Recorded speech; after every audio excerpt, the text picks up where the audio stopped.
This is the most important choke point in the world, especially for East Asia, because as you can see, the Middle East, if it is to access South Korea, China, and Japan, it has to go through the Strait of Malacca. But guess what, guys? Everything goes through the Strait of Malacca. And this is important because the United States has signed a deal with Indonesia. So what we can expect is that America and Indonesia, their militaries will start to cooperate more and more. This is and the reason why is America is moving towards creating the first island chain. Basically, militarizing the first island chain in order to deter China, to embargo China, basically. What we're also seeing is that Japan is now rapidly remilitarizing. They're signing more agreements with Australia and other nations, okay? They're building more weapons. This is all being encouraged by the United States as a deterrent to China. Again, this is really important. America does not want to destroy China. It does not want to humiliate China. It wants to control China. Because the Chinese economy is still very strong and powerful, and America wants to make sure that the Chinese are buying more US dollars. Okay? So it is entirely possible what's going to happen is that the Chinese will have no choice but to buy from America, okay? Especially energy. The entire Western Hemisphere belongs to America, and you want to trade with the Western Hemisphere, then you need to sign a trade deal with America. Okay? What America is also doing that's really important is that it's planning to take over Greenland. Okay? By taking over Greenland, you're blocking access. China and Russia cannot access the Western Hemisphere, okay, through the Arctic. You're also seizing control over the Arctic, okay? And there are lots of minerals and oil in the Arctic as well, okay? The Strait of Gibraltar is also another strategic choke point, and America has signed a deal with Morocco to enhance more cooperation, okay? So I can see what America is doing is, when they mean strategic interest, prioritizing strategic interest, what they mean is exerting control over the world's choke points so that they can control global trade. Okay? They're not going to control the entire ocean because it's much too big, but if they control certain choke points, like the Middle East, and the Strait of Malacca, that's probably enough. Okay? The point is to get China to submit. The point is to control China, not to destroy China. All right, this is important because if you want to become a major power in the world, you need to trade effectively. So Russia has something called the North-South corridor. As you can see, it runs through Iran, okay? Iran is very important for the Russian North-South corridor. And that's why the United States is attacking Iran. Okay? And that's why the United States is not going to ever stop attacking Iran.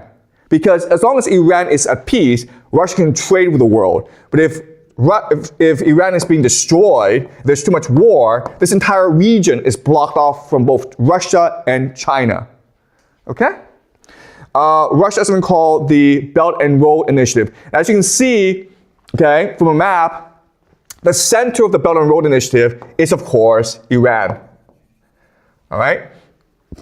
If China wants to access Africa, Europe, the Middle East, it has to go through Iran. Or it goes through the sea, the Strait of Malacca. But as I already said, the next step for America is to close off the Strait of Malacca as well to Chinese trade. Then where do you go? Well, then you go over to the Western Hemisphere, but that's American territory. Okay? Yes, you can trade with Russia. You can trade with Russia. You can do that. But it's not enough for your economy. Does that make sense? Right now, China gets about 20% of its oil from Russia. Maybe Russia can provide 30% or 40% at most. That's very optimistic. But where are you going to get the other 50%, 60%, okay? Your options are very limited. If Iran is at war, can't give you any oil, then you're forced to buy from the United States. Okay? If you're forced to buy from the United States can set the price. It can set terms. It can dictate terms to you. And what the United States will say, you have to buy in US dollars. Okay? And that saves their economy. Right? Does this make sense, guys? This is not a hard idea to understand. This is exactly what it says in the US National Security Strategy. Okay? So, in many ways, you can make the argument that what's happening around the world right now, it's all an American policy of containing China, where in these flags are US military bases. As you can see, China is completely surrounded by US military bases in Japan, in South Korea, in Taiwan, even in Indonesia and Malaysia. Philippines, China's completely surrounded, okay? And this is it, the Strait of Malacca. This is a major choke point. And as you can see, it's not that hard for America to cut off that choke point, right? You see how much trade goes through the Strait of Malacca? You can see how many US bases are here. And you can see a lot of this trade goes to the Middle East, but hey, guess what? The Middle East is at war right now, so no more oil, no more energy, no more LNG from the Middle East.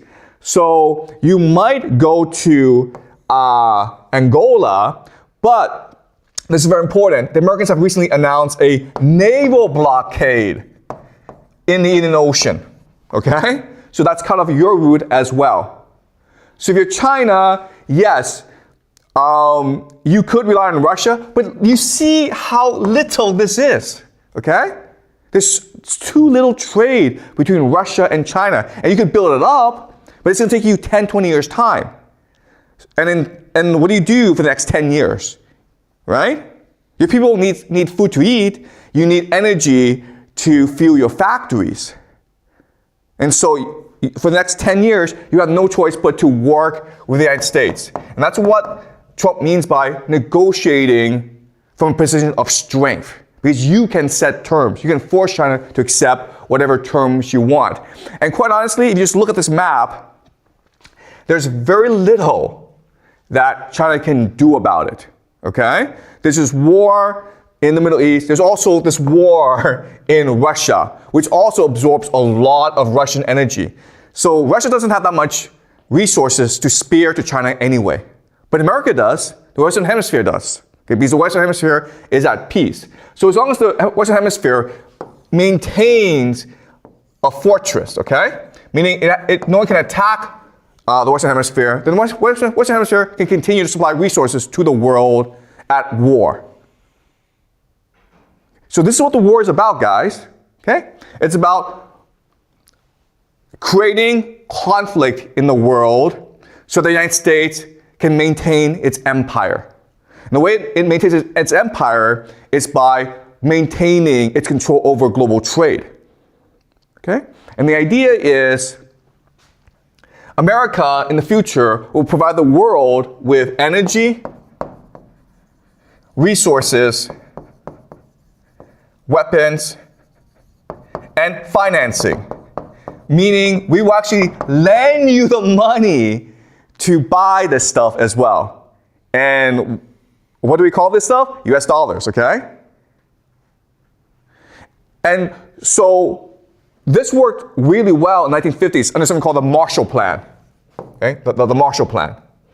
Same idea where America made products and it lent money to Europe to buy products from America. Same concept here where in the future, the world is at war, people are poor, but it's okay because America will lend you money to buy energy, resources, and weapons from America.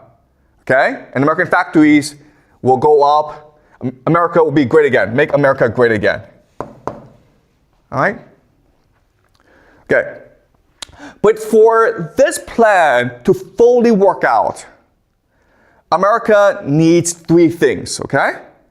The first thing that it needs to do is create a national draft. Does that make sense, guys? Because you need soldiers in order to maintain America's core interests, right? So whichever nation is defying you, you go attack.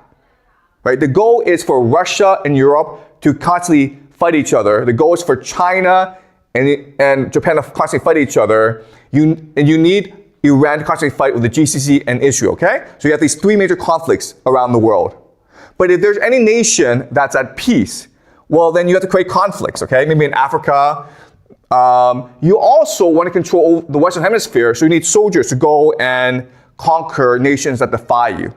Okay, so the first thing that you need is a national draft. All right. Second thing that you need is something called continuity of agenda. What does this mean? It means like now that you have this plan in motion, you cannot have a change in government, okay? So let's just say they're implementing this plan, and they're doing that right now. In 2028, the Democrats win. Well, that would screw things up, okay? So Trump needs a third term, right? A Trump third term. Because only he can implement this plan and make America great again. Okay? And the third thing that you need is an AI surveillance state. Basically, AI police state. Why? Because again, this plan can only work if the Americans don't rise up and revolt like they did in the Vietnam War.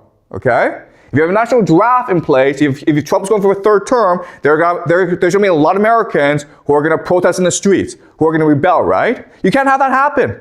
They'll screw things up. Therefore, you need an AI surveillance state in order to help them see the light, right? So,